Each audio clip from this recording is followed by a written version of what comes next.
कितना भी धर्म करे, लेकिन धर्म का फल कोई दे रहा है और मैं धर्म का फल सुख भोगूंगा, तभी भी भय और धर्म का फल नाश बना रहेगा।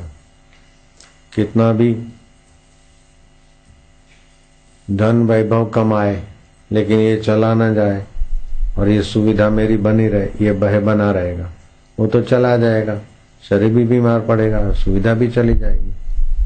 तो ये कहीं न कहीं आत्मज्ञान के बिना कहीं न कहीं खतरे में आकर गिरता ही है आदमी। एक आत्मज्ञान ब्रह्म ज्ञान है जो सारे खतरों से हंसते खेलते पार कर सकता है।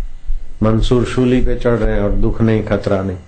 सुकरात को जहर दिया जा रहा है और मौत सामने है। मौत आती है तो एक नया जीवन है, मौत होती तो शरीर की होती, मेरी कहाँ है मौत? जो मौत को देख रहा है वो मौत का साक्षी है। तो आप योग में कितने भी आगे बढ़ गए, आप शांत हो गए, आत्मा दृष्टा है, तद दृष्टे स्वरूपे अवस्थान। योग ज्ञान में सहायक है, लेकिन आत्मज्ञान पर नजरिया नहीं है तो योग भी कुछ हद तक आपका चित्त सात्विक किया, शुद्ध किया, एकाग्र किया, लेकिन फिर भी चंचलता होगी। और जब तो विक्षेप होगा और ईश्वर अलग है, मैं उसका ध्यान करता हूं, तो अलग में तो भय बना रहेगा, दूरी बनी रहेगी, पतन का डर भी रहेगा। अगर उपासना करेगा तो जितना दिन उपासना करेगा उतना दिन तो खुशी शांति आनंद रहेगा। उपासना छूटी या ढीली पड़ी तो फिर वो नीचे आ जाएगा। धर्मात्मा भी जितना धार्मिक रहेगा, धर्म करेगा उतना ऊंचा, फिर अधर्म आएगा तो ग्लानि हो जाएगी। ऐसे ही संसारी भी जितना प्रोग्रेस हुआ, हर्ष होगा राजसी आदमी को, यश हो गया, जीत गए, बड़े खुश हो गए, कमाई अच्छी है, खुश हो गए, बेटे बेटी कहने में खुश हो गए। लेकिन वो बेटे बेटी जब बीमार पड़ेंगे, कमाई जब गड़बड़ होगी, शरीर जब गड़बड़ होगा, तो फिर सारा सुख मटिया मेल हो जाएगा। कितना भी कूड़ कपट करे, कितना भी अनुकूल पड़े, डिग्रियां ले, तभी भी बाहर की चीजें तो टिकती नहीं। तो न भोगी को सुख है, न योगी को भी सुख है, न धर्मात्मा को शाश्वत सुख है, थोड़े समय के लिए है। लेकिन धर्मात्मा हो, योगी हो, भोगी हो, अगर देह को मैं मानने की गलती छोड़ दे और विदेही आत्मा को मैं रूप में जानने का उद्देश्य बना ले, तो भोगी भी आराम से समत्व योग को पा सकता है, योगी भी समत्व योग को पा सकता है, धर्मात्मा भी समत्व योग को पा सकता है। तो प्रकाशम च, गीता ने बहुत ऊंची बात कही श्री कृष्ण ने। प्रकाशम च प्रवृत्तिम च, प्रकाश माना सत्वगुण, प्रवृत्ति माना रजोगुण, मोह माना तमोगुण। प्रकाशम च प्रवृत्तिम च मोहम एव च पांडवा न संप्रवृत्तानि न निवृत्तानि कांक्षति। उनमें प्रवृत्त होने का भी आग्रह नहीं रखता, मैं के सात्विक बना रहा हूं, अथवा मैं राजसी बना रहा हूं, अथवा मैं तामसी बना रहा हूं। वो अपनी मैं को शुद्ध रूप में जानता है। फिर तमस में नींद भी ले लेगा, रजस में प्रवृत्ति भी कर लेगा, सत्व में दान पुण्य भी कर लेगा, और उससे न्यारा होके गुणातीत निर्मल निर्गुण रोटी सबसे मोटी उसका भोग लगाता है।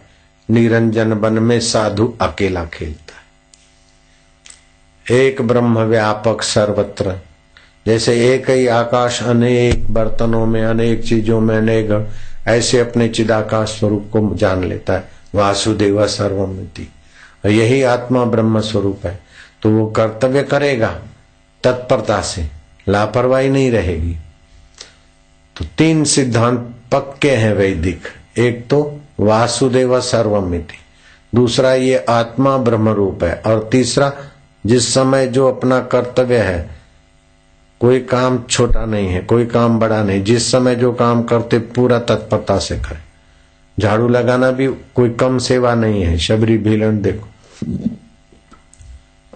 लंका में जाना और सीआईडी करना, और कैसे कैसे लोग रहते और क्या क्या करना है अपने को, वो भी कर्म अपनी जगह पर है। तो जो काम करे तत्परता से करे।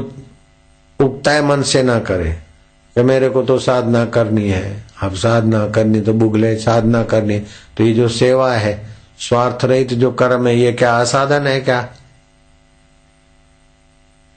एकांत में योगी को आनंद आता है, निष्काम भाव से भगवान और समाज के बीच जोड़ने के काम में लगो तो वही आनंद कर्म योग में भी आता है, तो वो भी साधन है। तो कर्म योग स्वतंत्र साधन है, भक्ति योग स्वतंत्र साधन है, ज्ञान योग स्वतंत्र साधन है। तो योग माना अपने स्वरूप में स्थिति होना चाहिए, वियोग नहीं होना चाहिए। तो कबीर जी ने कहा निरंजन वन में साधु अकेला खेलता है। अंजन माना इंद्रियां, इंद्रियां देखती है तो एक बहिर इंद्रियां होती है, एक अंतर इंद्रियां होती है। आंख, नाक, कान, जीभ, ये ज्ञान इंद्रियां है। हाथ, पैर और जीभ बोलती तो कर्म इंद्रियां है। तो ये इनको करण बोलते हैं, जिससे संसार की चीजें समझ में आए, पकड़ में आए। तो ये बहिकरण है, कर्म इंद्रिय, ज्ञान इंद्रिय। मन, बुद्धि, चित्त, अहंकार ये अंतःकरण है।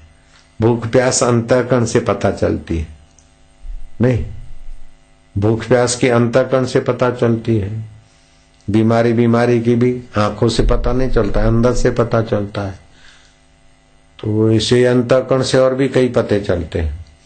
तो बहिर्करण, अंतःकरण, जिसकी सत्ता से देखते हैं और बदलते हैं और सूचना देते हैं, उन सब का जो आधारभूत है वो मैं चैतन्य आत्मा। इस प्रकार के ज्ञान में जो टिकता है, ऐसे पुरुष को सदा समाधि संत की, आठों पहर आनंद। अकल मता कोई उपजा, गिने इंद्र को रंक।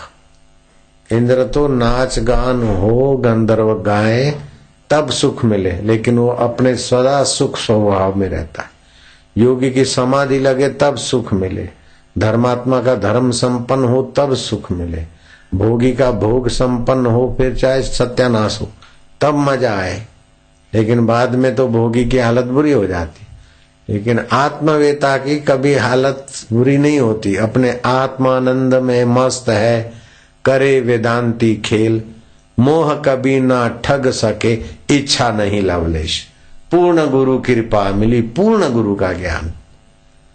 तो ये वशिष्ठ जी महाराज पूर्ण गुरु थे, तो राम जी को पूर्ण गुरु का ज्ञान मिला।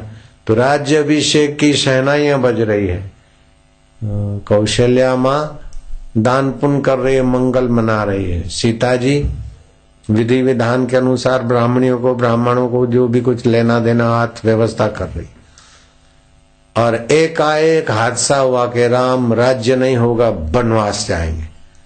फिर भी राम जी के चेहरे पर शिकन नहीं पड़ी, दिल में चोट नहीं लगी। ठीक है,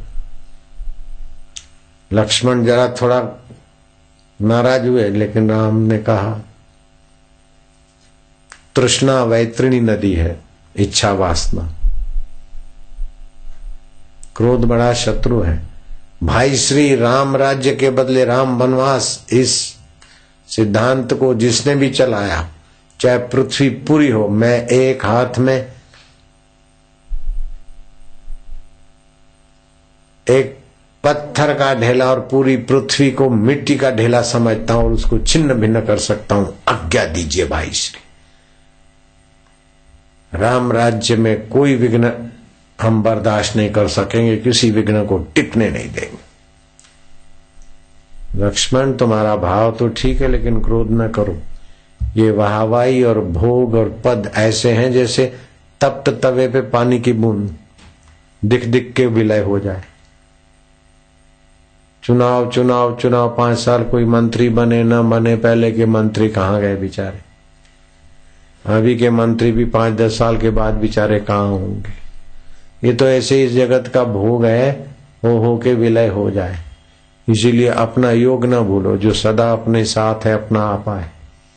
आने जाने वाली वस्तुओं के लिए धैर्य न खो।